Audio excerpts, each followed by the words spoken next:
I'd like to call up our two candidates today, Mayor Harry Rilling, Democrat incumbent, and Lisa Brinton, unaffiliated but endorsed by the Republican Party. Please come forward.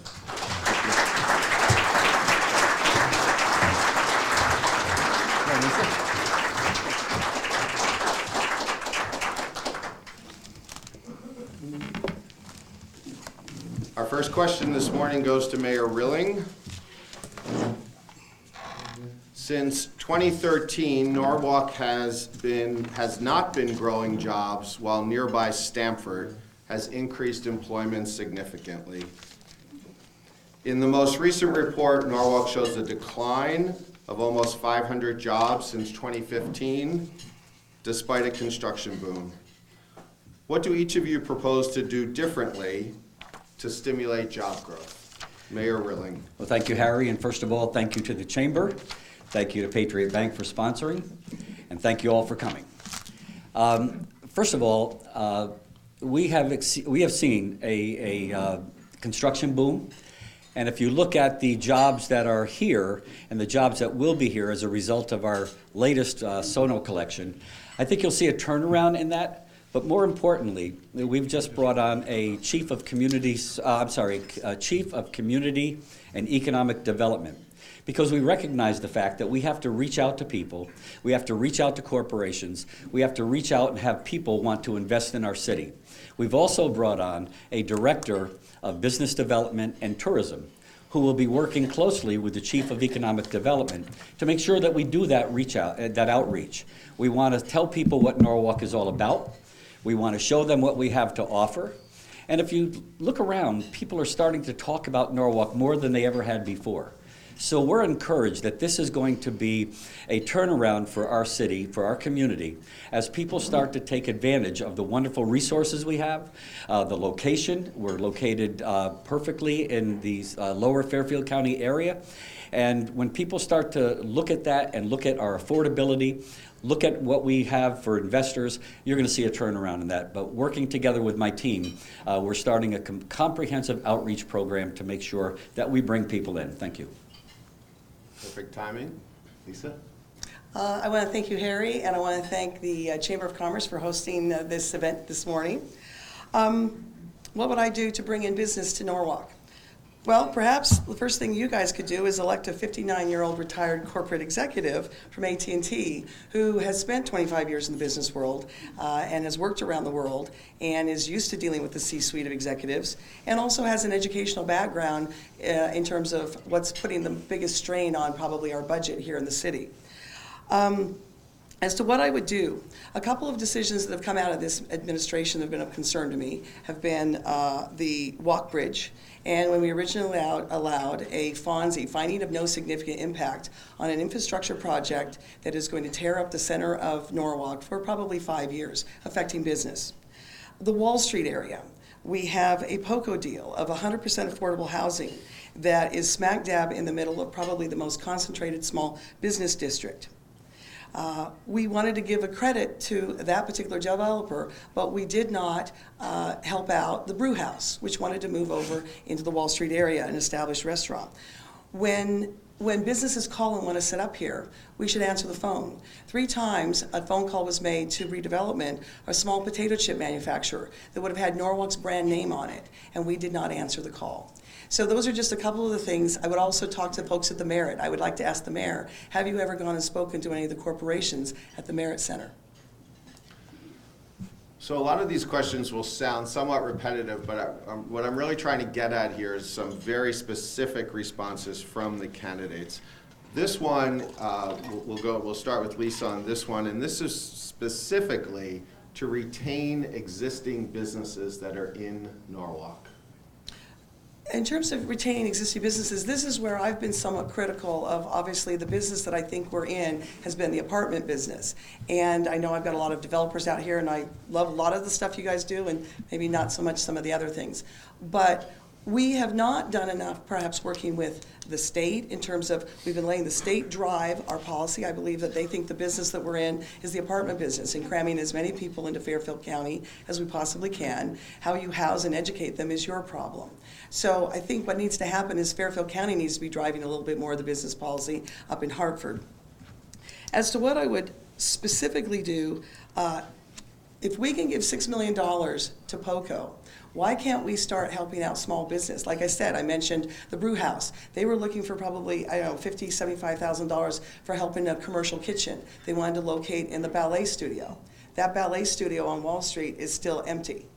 That business is now in Black Rock.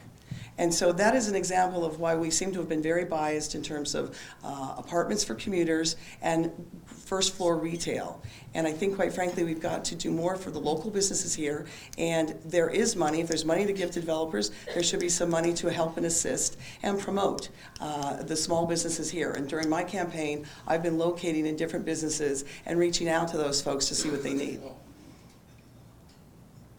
I finished early. Thank you. Well, we are doing things, and as I mentioned, my new Chief of Economic and Community Development has hit the ground running. For years, we have reached out to businesses asking them, what can we do to help you flourish and thrive in the city of Norwalk? What kinds of things do you need?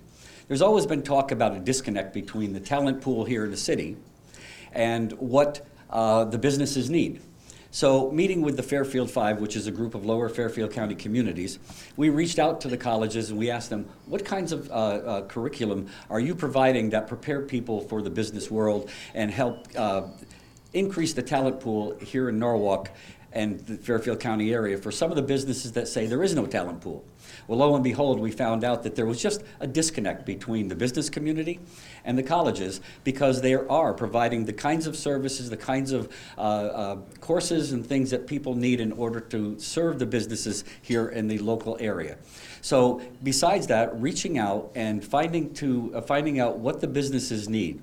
We've been doing that for years, and now we're taking that to a new level because we have hired these people who are going to, their main purpose will be to help businesses in the city of Norwalk. What do you need? What kinds of things can we give you? What kinds of partnerships do you need so we can help you flourish and thrive here in our community? Thank you. Lisa, rebuttal? Yeah, I want to ask the mayor, did you reach out when you changed the parking regulations down on the Wall Street area, which has caused a lot of consternation and lit up social media a couple of weeks ago as everybody got ticketed at BJ Ryan's? Parking, we are obsessed with parking in this city, and it's killing business. One of the other things, you talk about trades and connecting the schools. I know that over in East Norwalk, Mr. Baum on Van Zandt Street is trying to set up a trade school so that we can, many kids, you can't outsource electricians and plumbers and carpenters. And again, seem to be hung up on parking. Okay, let's stick with economic development and jobs specifically. What can the mayor's office do to ensure that economic development, not just bricks and mortar development, is focused on parts of Norwalk outside the purview of the redevelopment agency? Is that me? Mr. Mayor. Oh, I was first last time, I thought. No? Okay. Outside the redevelopment agency, we need to focus on developing our transportation hubs around the East Norwalk train station, Glover Avenue train station, where people can live and perhaps work or perhaps take public transportation so that we provide affordable housing for them, we provide opportunities. We want young people, we want other people with boots on the ground.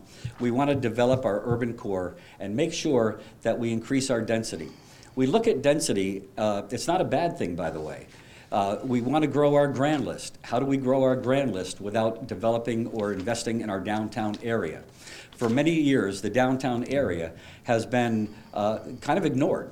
But now you're seeing apartment buildings, you're seeing retail, and you're seeing public transportation that is increasing, where people now have an opportunity to take a shuttle to the train station, ride a bike to the train station, walk to the train station, or just have a place where they can work and live in a downtown area. Young people and empty nesters are finding that the downtown area, the urban density area, is where they want to be. So we are focusing on making sure that we develop those areas, not just the enterprise zone, but the urban core. Terrific. Lisa? Outside of the urban core, because we say the word urban core quite a bit, I went and drove around the urban core. I went out with the hour a couple weeks ago, and we drove up and all the way around the river from West Avenue down East Avenue. And most of what the upper river is are apartments and condominiums, and we've got the Divine Brothers. And one of the things, all great cities in the world have rivers, and I think that there's a lot more we could be doing with our river. I don't see it necessarily being a lot of industry. I do see it being apartments and condominiums and probably shops and things that we could develop along the riverfront. Manresa is going to be coming off of the rolls. Each year, as we all know, it goes down in its tax value and its contribution to the grand list. I had an idea, and it's not my idea, but it's been brought to the mayor and he's done nothing about it, is that we have a gentleman here in Norwalk, Bob Kunkel, who is running high-speed catamaran service back and forth between here and Long Island, transporting produce and shellfish. We could be doing more with that in the outer harbor, not disrupting our lovely recreational watercraft in the Norwalk harbor. We could be doing more with Manresa. Workforce training. We do need to start bringing in more plumbers, electricians, carpenters. Are we wired for 5G? We talk about millennials a lot. One of the things as a city, we could be doing more wiring. They want open space. They want to be able to work outside of their apartments. We haven't done anything in that area. I can see the yellow lights getting ready to go on. We lost the hotel. Well, I'll talk about that in a second. Rebuttal, Mr. Mayor. Yeah, it's interesting because my opponent seems to want things one way but not this way, but then when it's convenient, she wants it this way. We talked about apartments. She's been critical of the number of apartments that are being built in the city of Norwalk, even though they're probably 90 to 95% filled. But now when she starts talking about development along the river, now she wants more apartments. We can't have it both ways. We have to develop and grow our grand list. We have to provide housing for people who want to live and work and bring their families to Norwalk. Thank you. Okay, moving on. Same topics, but we'll go deeper this time. Deeper. Okay, this one begins with Lisa. Please explain let me just say, anyone out, we're looking for questions from the audience. I have lots of them up here, but you have some cards on your tables. Just raise your hand and someone from the chamber will grab them. Please explain the relevance or benefit of the redevelopment agency to the Poco project. There is one current proposal on the table with a preferred developer. Why wasn't re-engaging the project put out to public bid? That's a very good question. I believe that, and I've been like this for two election cycles. When a very bad photo was taken with me from the hour. When I stood outside Poco 2 years ago in the last election, and I said that basically this is in default. We should put the responsibility back onto Citibank and let them put it up for auction and for sale. I don't know why we haven't done that. Sometimes we cling to things far longer than we need to, and I don't know if it's ego or we will persevere on this. But quite frankly, that project needs to be scrapped. If I'm elected mayor, I will go back to Citibank. I will tear up the LDA, and I will put it back to Citibank and say, you're going to have to eat the $20, $25 million, whatever they've lost out of that. It is not the responsibility of the Norwalk taxpayer to suddenly now pay a $6 million fee, an $80 million project for 101 units, which is basically $800,000 a unit, when the median price of a family home in Norwalk is about $400,000. It doesn't make sense. The other thing with that deal is it's going to saddle the city with 15 years of tax credits. And the demographers have estimated, because it's affordable, 100% affordable housing, there will be between 25 and 50 students in that building. And as I'm sure we'll move on to another question, education and funding of our education is the biggest single issue that's going to cannibalize our budget and the inability to do other things unless we raise taxes or find other sources of income. Thank you. I don't know if there's just misinformation on the part of my opponent or whether it's purposely misleading. You cannot just tear up an LDA. There are three partners or three people who are part of that LDA. It's a contract. And it's Citibank because the LDA runs with the land, it's the City of Norwalk, and it's the redevelopment agency. You just can't tear up a contract and say it's done. This deal was negotiated by a previous administration, and there are many, many difficult layers to it. So let's suppose that you could tear up the LDA. What could happen on that spot? Well, let's talk about self-storage. That's certainly not going to bring taxes to the City of Norwalk of any great significance. It's not going to bring people down to our urban core. So this is not something that's just very, very easy. When you're sitting in the trenches, when you are in the negotiations and trying to work out the best deal for the City of Norwalk, there are different things that need to be taken into consideration. I have been tougher on Citibank than anybody. I'm the one that demanded certain things and they absolutely refused. But we still have to sit down at the table. Not to sit down at the table would be a disservice to the City of Norwalk. It would be a disservice to everybody involved because there is a contract in place that needs to be honored.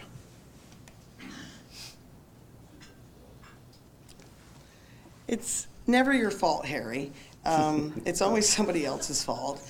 You know, I don't know where the self-storage came in from. I mean, I suggested if we couldn't do anything else with that building that we would either maybe turn it into artist loft, since we are trying to make it an artist district, and make sure that you didn't put more kids into the school system that we can't afford.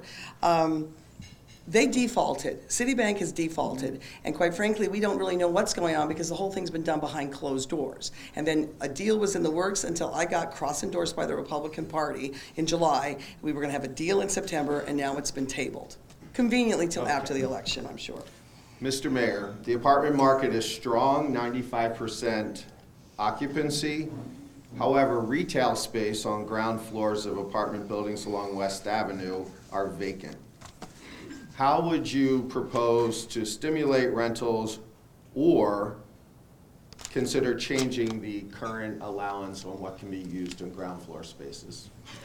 Well, right now, as you say, the apartments that are being built are 90 to 95% filled. Once you bring people to the urban core, and once you start reaching out to small businesses and reaching out to others who may want to invest in our city, you start to attract people because where the customers are, the businesses will follow.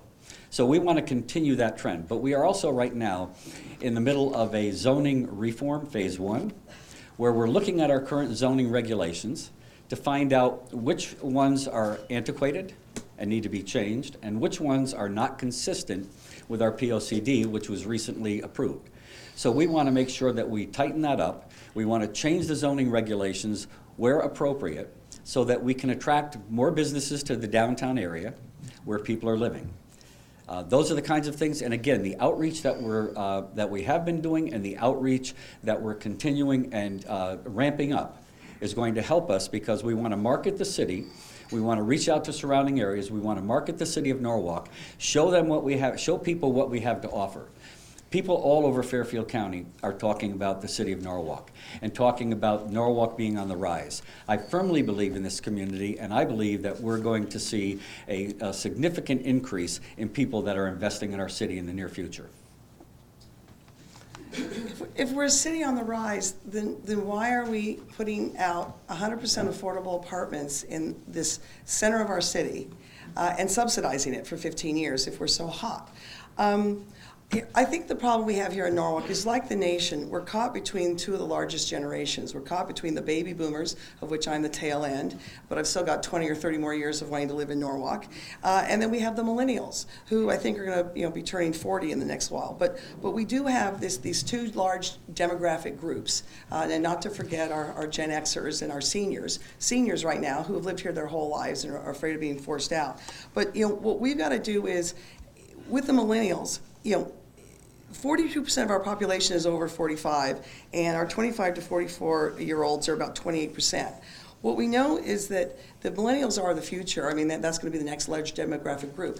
We know they're very high tech. We know that they like common space. We know that there are different types of retail stores that they go to than perhaps we in the baby boomer generation did. And so, with all the activities going on in our with our redevelopment or our economic development, a lot of these folks are government people. They're not business people. And so I don't think there's been a lot of reaching out to the community, and we saw that with the parking. Rebuttal, Mr. Mayor? Yes, I believe my opponent's going on record as saying we want to figure out how many people we want in the city of Norwalk. Can we cap the number of people coming in? I don't know how you do that, because people invest in our community, people want to live here. Do at certain magic number, do we say, okay, we have 90,000 people living in the city of Norwalk, now we're going to stop? Those are the kinds of comments that just make no sense. So I don't know how you do that. Here we are, we have young people that want to move to Norwalk. We have... Harry, can I rebut that? No, the mayor rebutted. We don't do rebuttals or All right, rebuttals. I'll do it in my next question. Somehow I'll take all a bow. political candidates are able to answer the previous question with an unrelated one. Okay. Going a little deeper on where we were a second ago. Still deep. Some have claimed that planning and zoning needs to be reformed. What specific changes to existing zoning regulations would you suggest? This starts with Lisa. All right, well, I'm going to finish a little bit of the last one. The word cap is Harry's word. Coming from the business world, most of you all know you have strategies and plans and you set goals. We are a 350-year-old city in various parts. So we're not set up where I grew up out west, where everything's on a grid and quite well planned out. So you do kind of have to say, what is the capacity? What is our goal for our population? Is it 120,000, 150,000, 200,000? So it's not a cap. That's Harry's word. It's not my word. In terms of what was the question again? Sorry, I was asking the last question because I wanted Somehow to... I knew it was coming back to this. Okay, specific changes to planning and zoning. Oh, zoning, yes. All right, I'm not a zoning expert, but one of the things that I've been taught by various developers, all you guys I've spoken to you, is that we have 50 years worth of zoning regulations, and if you follow all those rules and regulations by the T, and they've been added on and layered over the years, is that you end up with Frankenstein's monster. Okay, because you followed the setbacks, you followed this, and it's not necessarily what you want.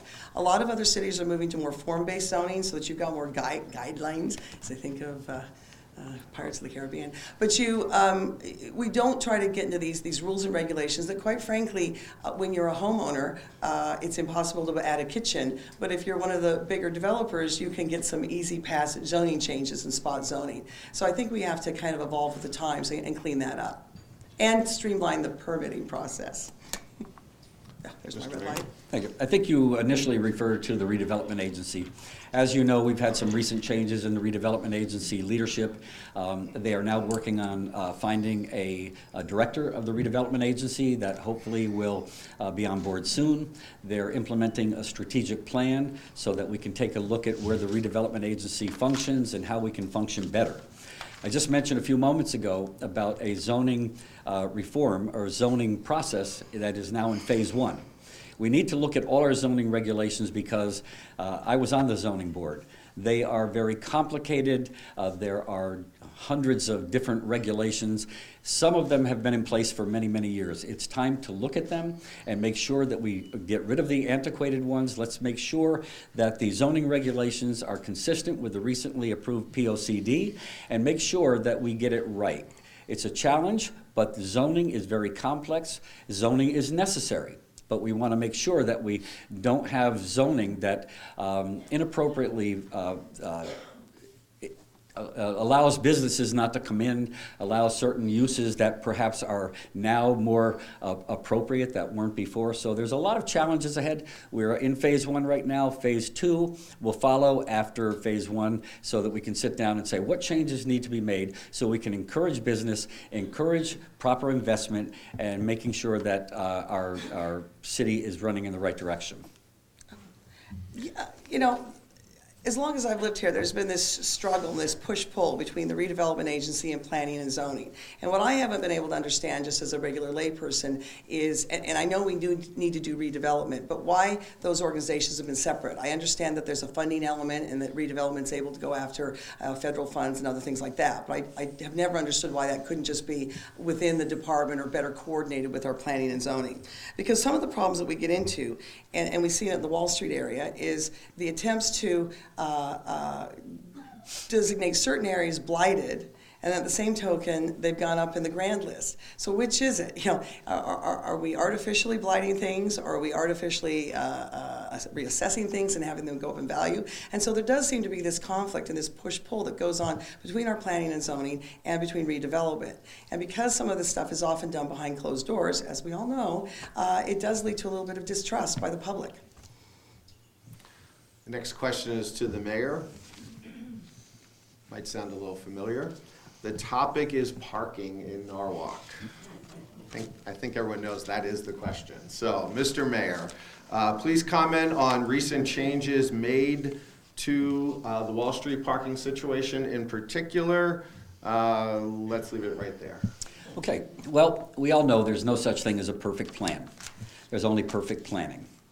And I believe the parking authority was extremely aggressive in the Wall Street area. And I've made my feelings known to them. I think they should have looked at things a little bit more closely. My opponent says that people have been ticketed. There have been no tickets given out. And they're looking at extending that moratorium until they can get it right. I've said to them, Mott Avenue should not be parking like it is in front of the funeral home, in front of the church, across the street from the library, by the Al-Madani Center. There's no need for significant turnover. This change, or this change came as a result of the Wall Street Association for several years, asking for paid parking down there, not for revenue, but to make sure that there was turnover. If you read some recent comments in the paper, some of the business people are saying, wow, now we're seeing the turnover that we needed, that we didn't have before. One business owner said that for days there'd be the same car parked in front of my building. Nobody who wanted to come into my building could get there. What are some of the things that I've said to this parking authority? I said, number one, you need to take a look at loading zone areas. You need to take a look at 30-minute free parking so somebody can run into the chicken store and get a chicken sandwich and run out without being worried about getting a ticket. Yes, parking is a challenge in any community because you do need turnover so businesses can thrive. And so once people start to get adjusted, we're seeing that people are more accepting to what's happening down there now. The parking authority is a third-party agency, and I have expressed concerns and have said if I'm mayor, elected mayor, I'd like to kind of revisit a lot of our third-party agencies because they do somewhat operate autonomously from the accountability of the people of Norwalk. The parking authority in particular has been in the crossfire with respect to Wall Street and the beach parking over the course of the summer. My personal experience with Wall Street is I never have had a problem parking. The businesses that may have said that they supported the turnover might also be the businesses that are supporting you, Mr. Mayor, so it's always convenient how that happens. But there was no, how there was no discussion with the businesses down there about what needed to happen is quite scary. The other thing that the Parking Authority has been doing is it's now in the marketing business. It's this Norwalk Now, and I know it made a nice video about South Norwalk with the proceeds. There isn't a lot of transparency in terms of what the Parking Authority does, and parking is supposed to enable business. It's not supposed to be a business unto itself. And so, and one of the things with this, and I heard and I had some conversations with some folks, the Parking Authority getting into the marketing business and the business is kind of the Chamber of Commerce's business. And I just think we've had a lot of silo operations in this city. That's what we've been known for. We were built out of silo towns. But this has kind of got to come to a close because we're not supposed to be in the parking business. It's supposed to enable business, not frighten customers away. Rebuttal, Mr. Mayor? Everybody should be in the marketing business. The Parking Authority, the Chamber of Commerce, the City of Norwalk. We all have a vested interest in marketing our community and making sure that people understand who we are, what we have to offer, and why we are the best city in the Fairfield County area and perhaps all of the state of Connecticut. So marketing is a job that everybody should be engaged in. And I think the Parking Authority, bringing people down into the area, marketing our community, is more than appropriate. And the, Okay, I staying don't want to on get a Wall ticket Street. for going through the red light. Correct, there you go. Different kind of ticket. Simple question, well, a couple parts. I'll combine a bunch of questions here. Are you in favor of a train station at Wall Street? Very specific. And then comments on TOD at the East Norwalk train station. But I want very specific answers on Wall Street train station. This starts with Lisa. Yes, I am for a train station, and in fact, when the Poco, when the Walk Bridge folks were down here a couple of years ago, I put down there that if we were going to take one for the Northeast Corridor in terms of the disruption to our city, that some of the mitigating and compensation costs would be to help support the Wall Street area with infrastructure, which would be the train station. My concern with this administration is when the train station came up in a recent quality of life and kind of business meeting by CNNA, the response was, we're not against the train station. And I didn't know if that was, does that mean you're for the train station or against it? So yes, I'm for the train station. Okay, and the question of East Norwalk. I know that that's very concerning to the people in East Norwalk, and I understand the TOD and I understand building along the train lines. My concern is the state not necessarily following through, and so we get a lot of people there in East Norwalk, and you have just that bottleneck of going underneath that railroad bridge, and I know that's a great concern. When I canvassed this summer and I knocked around the different neighborhoods, the East Norwalk people were the angriest people in Norwalk in terms of what's happened to their taxes, what's happened in terms of traffic, and their fear of getting cut off from the city, both either going through underneath the railroad bridge or trying to get across Straffolino when the Walk Bridge project starts up. Mr. Mayor? Well, again, some misinformation. I'm not sure if it's intentional or if it's just lack of knowledge. I have been quoted in many media sources saying that I totally support a train station down in the Wall Street area. In fact, there's a $250,000 state allocation to research the possibility and the feasibility of having a train station in Wall Street. Last time I met with Commissioner Giletti, I asked him to move that forward and make sure that we get all the information so we can make an informed decision. Regarding the East Norwalk TOD, that piece of property over there is a prime piece of real estate just waiting to be developed, waiting for the best possible development that we can put there.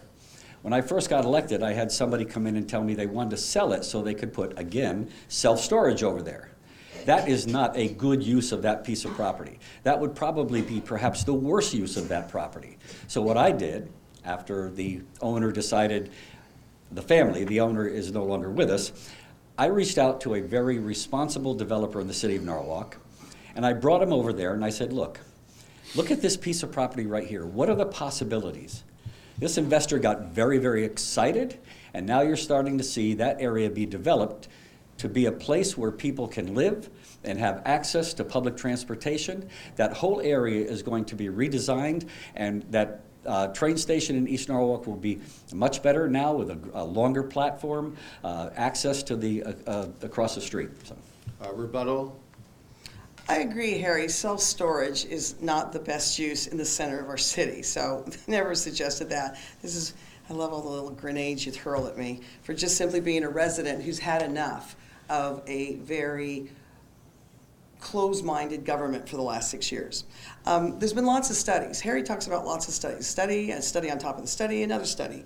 One of the studies that we seem to have failed on miserably over the past 6 years are the traffic studies, because every time we did a new development, no impact on traffic, no impact, no impact, and obviously we see the impact. It's the red light. Sorry. Okay, the next question goes to the mayor on a topic that everyone is well aware of.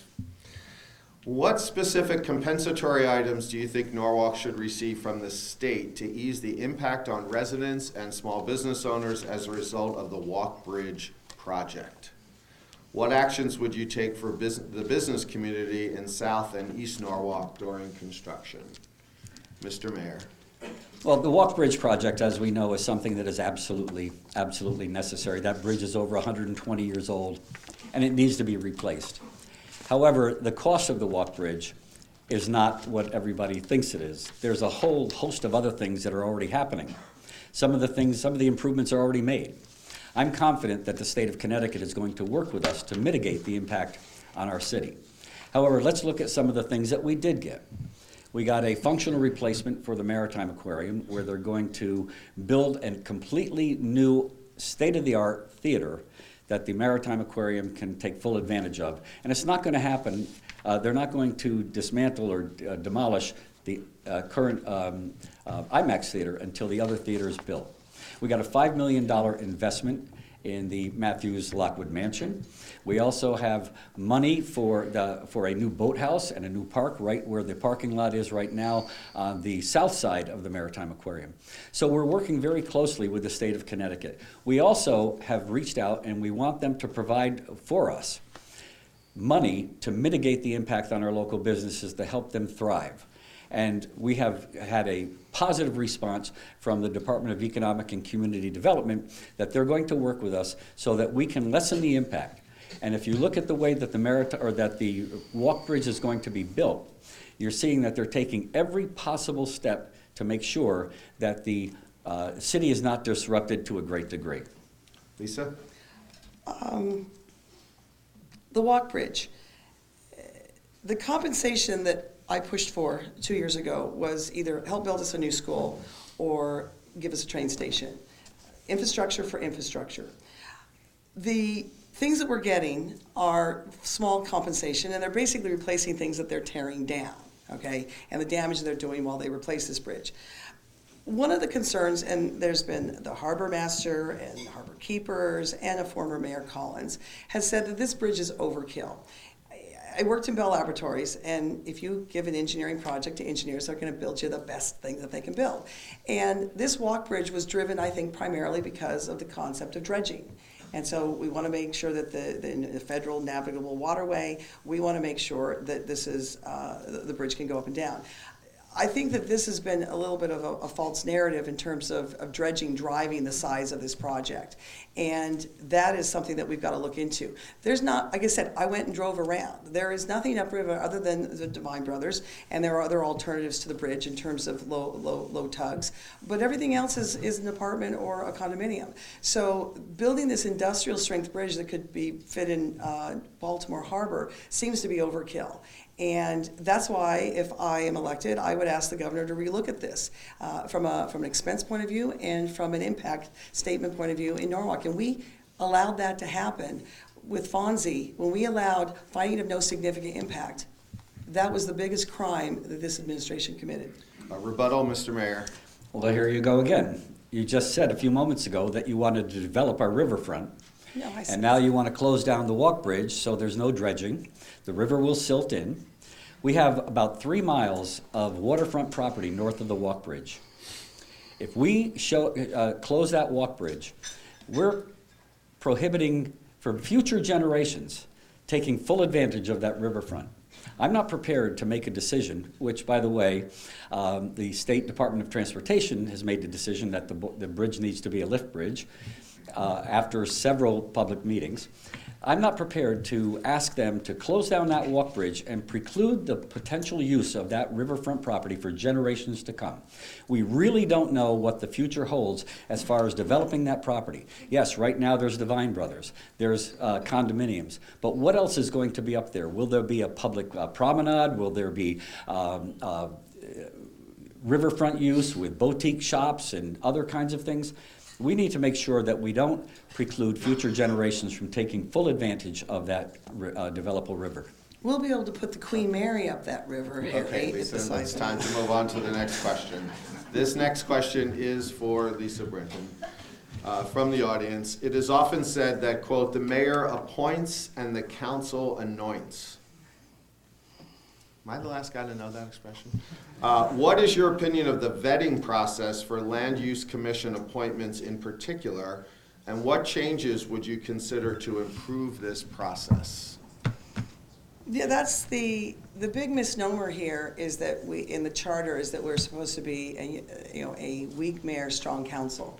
That has not been the case, as many of us have witnessed for the last 6 years, particularly with the 14-1 council, predominantly driven by what's going on down in Washington, D.C. But it has hurt us as a city tremendously because we've lost the ability to have dialogue in a healthy two-party system.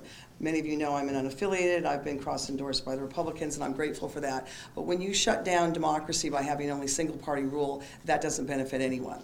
And folks don't even come necessarily to the Common Council meetings anymore because all the decisions are made in the caucus rooms.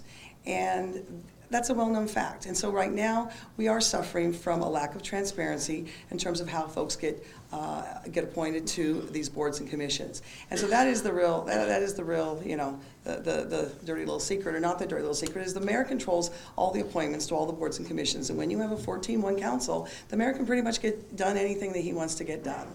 And that is a danger to our democracy. It's a danger to critical decision-making and for the benefit of the city. And I would say that if it was a Republican. It's not about Republican or Democrat, but it is the style of this mayor who is quite autocratic and commandeering. That's what we've been suffering under for the last 6 years. Mr. Mayor.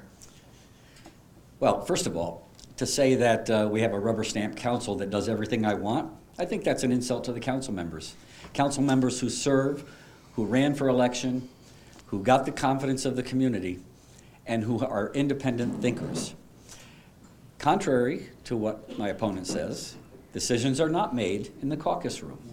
Decisions are made at public meetings of each committee of the Common Council, public meetings where the public is allowed to come and hear what's going on, allowed to comment, and nothing is done other in a council meeting other than saying, what do you want on the, I mean, in a caucus meeting, other than what do you want on consent, what do you want off consent, and why do you want it off consent? You know, my opponent says she's down there in the trenches. When I first ran for mayor, I attended every single council meeting that I could, and most Board of Education meetings. In the past year, or 2 years, I can count on one hand, perhaps, the number of council meetings that my opponent attended. If I want to be the mayor of the city, I want to know what's going on. I want to make sure that I'm here having my voice heard. I want to make sure that I'm listening. So getting people to volunteer, getting people to serve on boards and commissions is not all that easy. And when they do volunteer, they're very closely vetted, and they're put before the council with a full resume that goes out with the agenda as well. So there's no secrecy behind any of those kinds of appointments. Rebuttal, Ms. Britton. Well, everyone knows. Yeah, I've been trying to help you, Harry, for years and years, and you won't take it. That's why I'm up here on stage today. What I'd like to know, Harry, is there one thing that the council didn't pass that you wanted done? Is there anything that you haven't gotten done that you've wanted as mayor in terms of a check and balance? All I'm talking about is a healthy check and balance for our city. It's the basis of our democracy, all right? And I'm just asking you, I don't believe we've seen a lot of transparency in many of these appointments. Anything you didn't get done that you wanted to get done?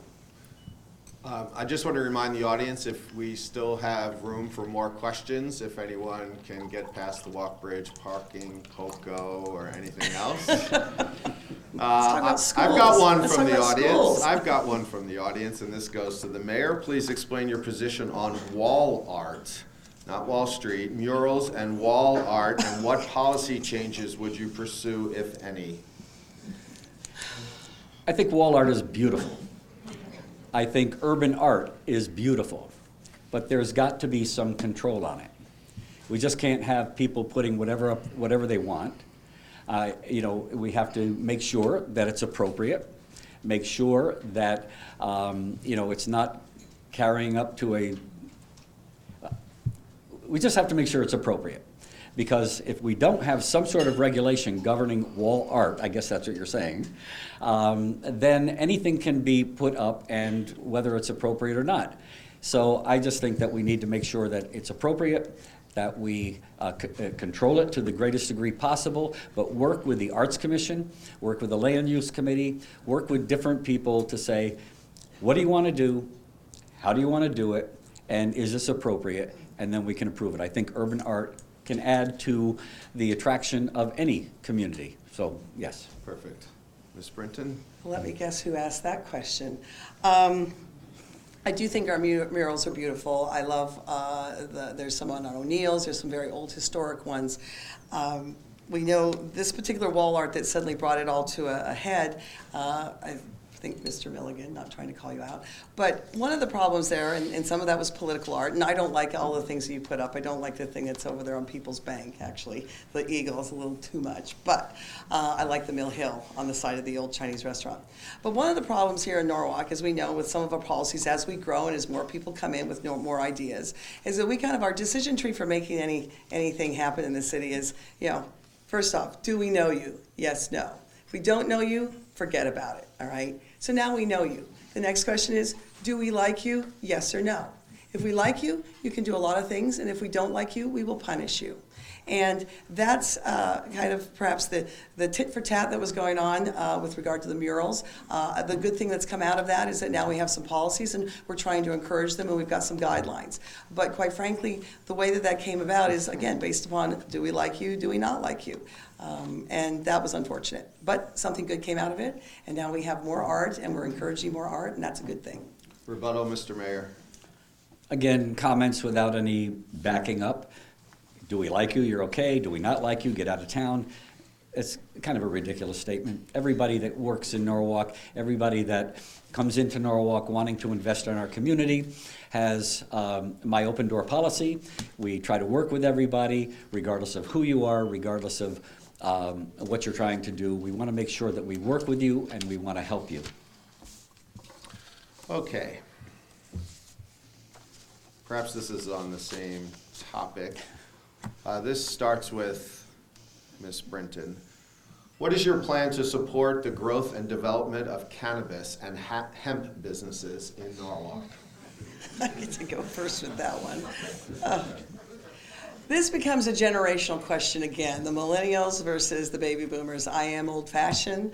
I recognize that. Many states are passing those laws and generating the revenue from it out west, where I come from. You know, that is not for me to decide. That's kind of a vote and a majority. I have concerns about that, just like I have concerns with alcohol. I'm not a big drinker. I'm not into any kind of foreign substances in my body.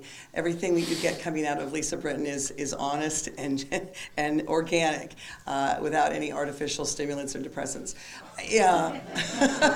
So that's scary. This is who I really am. You know, it would be a way of getting Connecticut out of the mess that it's in, quite frankly. But you know, there are some concerns, as particularly in an area as congested as we are, with regards to driving and everything else. So, you know, I punt on that one. Sorry, okay, guys. Mr. Mayor. It's a very challenging question. You know, we do have medical marijuana.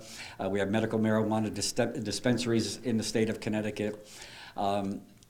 As we move forward, we need to take a lesson learned from other communities. What did they do right? What did they do wrong? What were the implications? What were the impacts? It's a very, very challenging. Does medical marijuana really benefit? What are the implications of legalizing marijuana? Are there problems that come down the road? It's not a yes or no answer right now. I think there's a lot of things that need to be vetted out first, and we need to make informed decisions, we need to make appropriate decisions, and we need to make sure that we're not just doing it for tax purposes, because if you have a medical marijuana dispensary or another marijuana dispensary, you want to make sure that you control where those locations are, so they're not near our schools, they're not in areas where there's daycare centers and other things. It's a very, very challenging. I don't think right now there's any cut and dry yes or no answer. Lisa, no rebuttal? No. Okay. Moving along, what is your vision for Norwalk Public Schools? And as mayor, how would you seek to address learning opportunity gap that exists? And let me just caution both of you, the question of funding will be the next question. I want to talk specifically about achievement gap here. My vision for Norwalk Public Schools, and I think the light was green a little bit before I, my vision for Norwalk Public Schools is to help them help our young students. We need to provide a world-class education for our students. When our school system thrives, when our school system is looked at as being a progressive school system with a strategic plan, your property values go up. People want to move here. People want to be a part of it. I had a couple that approached me a couple of weeks ago. They just moved here from Westport. They said, Mayor, we moved here because of your school system. We're looking at what you're doing in the school system, what the Board of Education is doing in the school system, and you're making things happen. Used to be that people, without proper information, would say, as soon as my children are school aged, I'm moving out of the city of Norwalk.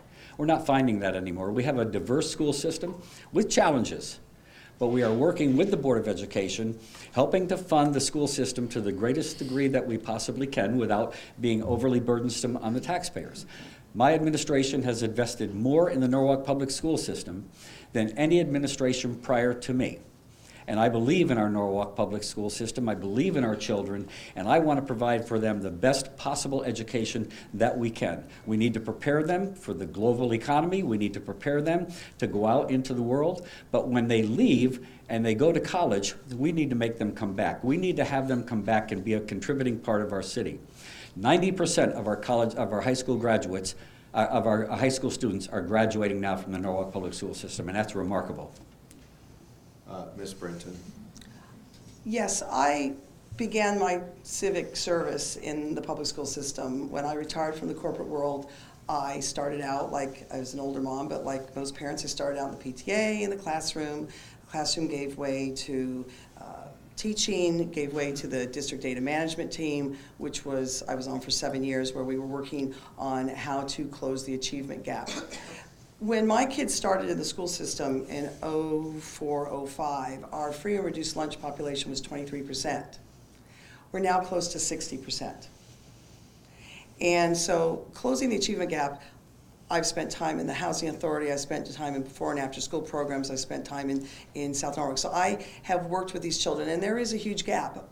In no other state in this country do we have such a large education achievement gap, and it's predominantly the way we've been gerrymandered as a state in terms of our leafy suburbs and our cities where we concentrate poverty. And so we have done tremendous things in Norwalk's public school system over the course of many, many years, which the mayor also likes to take credit for in the last 6 years. But that has been with a lot of hard work from the teaching staff and without a lot of funding, which we'll talk about later. But there's a difference between being a diverse school system, which we've always been, and being a poor school system. And that's what we're facing right now, and that's what I'm afraid of, and why we need to do more in terms of funding, which I think is going to be the next question before it turns red. Mr. Mayor, a rebuttal? Yes, Norwalk Public School System was the #1 performing urban school district in the state of Connecticut based on the state report card. The Achievement Index has shown significant improvement in the Norwalk Public School System. And it's because of investment, it's because of working with the Board of Education, working with the Superintendent's Office. But let's not forget that we have wonderful teachers who are dedicated teachers, people who love what they do, and it's the teachers that we need to support to make sure that they have the ability, the resources, the tools to teach our young people so that they can grow and develop to their fullest potential. Thank you. Next question to Ms. Brinton, still on education, the topic of ELL students and ECS formulas. Wide open. Wide open, okay, go with that. Norwalk has been shortchanged, as we all know, for the beginning, and Mayor Knopp, if you're here, he started the lawsuit where we have been unfairly funded forever. We fund 95% of our school system. We've got a $200 million budget right now, and we get about $10 million from the state. Other towns, the other cities, New Haven, Bridgeport, Waterbury, Hartford, have 75 to 85% of their school system funded by the state. Because we're down here in Fairfield County, and because it's largely still based on our real estate values until they drop further, we don't get very much assistance. We are, in terms of our ELL students, we are now close to 20%. With the recent influx of immigrant students, it's beyond ELL. We're dealing with children who have experienced trauma, children who have not been in the school system, had not been in school at all. So how do you take a 10 or 12-year-old that's never had any formal schooling? You can't put them in 4th or 5th grade, and you can't put them in kindergarten. And so we're going to be facing some very, very real challenges here. as a result of this. But that's why, as mayor, the first step to fixing the problem is admitting you have one. And the mayor had said in the paper, his friends called me a racist when I tried to point out this creeping enrollment problem and the funding that we're going to be challenged with.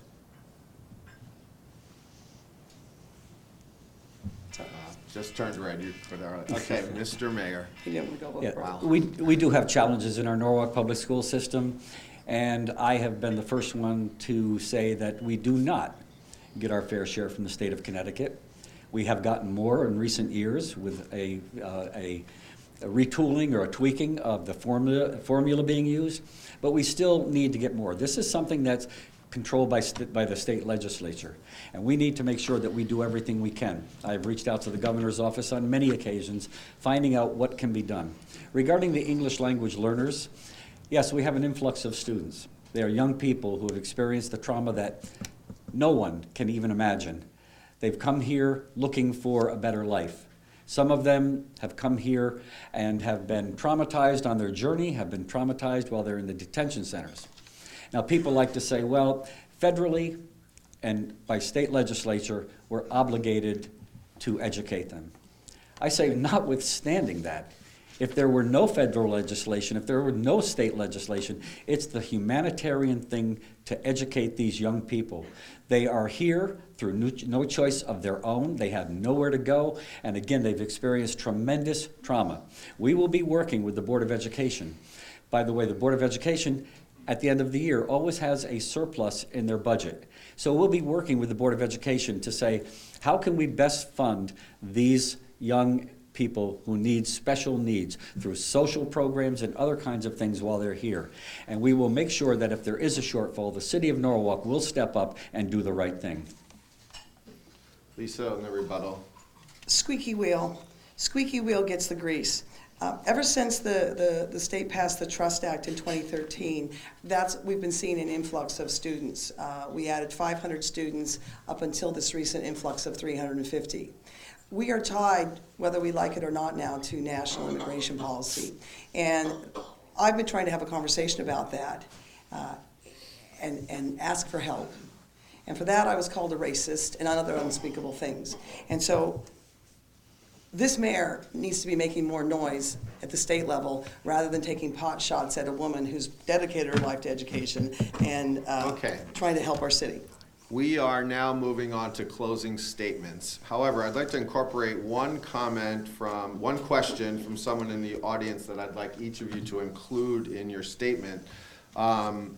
For Ms. Brinton specifically, you've been endorsed by the Republicans. What is the biggest issue you disagree with the Republicans on? And keep this local, please. And Mr. Mayor, what do you disagree with the Democrats? So, on that note, we did a coin toss yesterday, Brian and I, and it was witnessed.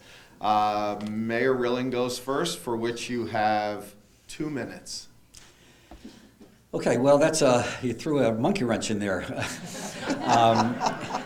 I think the Democratic I guess my Party. job's done here. I think the Democratic Party is a party that is progressively, social progressive, that we get it. I think we care for all people, and we make sure that we respond to all people, and we want to help all people regardless of who they are, where they came from. If I had to disagree with the Democrats, I'd have a hard time finding a way to disagree, because we are a party of progress, we are a party for all people, and we make sure that people are heard in our city. So let's get back to my closing statement. I'm running on my record. Over the past few years, we've had continued strong financial management, healthy fund reserves, low credit, best credit rating available, and we have the lowest mill rate of the top 10 cities in the state of Connecticut. Economic developing is happening throughout the city of Norwalk. Take a look around. Norwalk is a city on the rise. Educational improvements, we've talked about that. My administration has invested more in education than any administration prior to me. Public safety, crime is down in every single neighborhood. We did that by increasing community policing and putting more school resource officers in our schools. Transparency and efficiencies in government. We created a data dashboard. If you haven't seen it, get online and look at that dashboard that shows Norwalk. It's a data-driven city. We have over 100 data points that give people the information that they need. What's next? Focus on the Wall Street area, Belden Avenue. We are now working with the Norwalk Public Library to add a 25,000 square foot addition so that we can make the library an anchor in our downtown area. We're working on a facade program, and we're getting a $1.5 million LOCSIP grant, which will help us with streetscapes and facades and other kinds of things to help bring the Wall Street area back. Continued support of education, both capital and operating. As you know, we're investing $189 million in our school infrastructure so that our teachers have a good place to teach and our young people have a good place to go and learn. We're focusing on parks. We're investing in technology. So I know I've got a yellow light here. We added an extra minute to it because I threw in that question, so. Oh, okay, well, I have a yellow light too? Anyway, I'm here running on my record. I love Norwalk. I believe Norwalk is a city on the rise, not a city on a downward spiral that's not sustainable. Take a look around, folks. I believe in this city. I thank the chamber. I guess the hour probably put it best when they endorsed me, that after 3 years in office, 3 terms in office, the mayor gets it. He has a grasp on what works and how things get done and what is feasible. On the other hand, Ms. Brinton has some good points, but she never conveys exactly how she's going to change things. I ask for your support on November 5th, and I thank you very much for your time, and thank you to the Chamber, Patriot Bank, and to all of you for being here. Again, I ask for your support because I think that Norwalk is a city on the rise. Thank you. Before we hear from Lisa Brinton, I just want to ask if someone is here from the Sono collection, if you could see me before you depart. I have something. It's not a return at Nordstrom, don't worry. Okay, Lisa. Miss Brinton. Yes, all right. As an unaffiliated voter and reformer, I've made that very clear. I'd like to tone down the rhetoric in both parties. I say that for the Republicans, I say that to the Democrats. When Harry uses words like downward spiral and cap and racist and all the other things that have been said to me, we're simply challenging the mayor because we do have a bit of a broken system at the moment in our country. We have a very lopsided government here in Norwalk and in our state at the moment, which is causing us great financial pain. It's amazing how much more pain that we will be able to endure. So I'm a different kind of candidate. As I said, I'm an unaffiliated reformer, and I've pushed for policy over party for the last 15 years. I'm not a fan of one-party rule because I think it breeds cronyism and arrogance, and it's why I've challenged this mayor twice. I accepted the Republican endorsement because I wanted a one-on-one race. This isn't red versus blue. It's about Norwalk. It's about coming together for more inclusive and thoughtful leadership.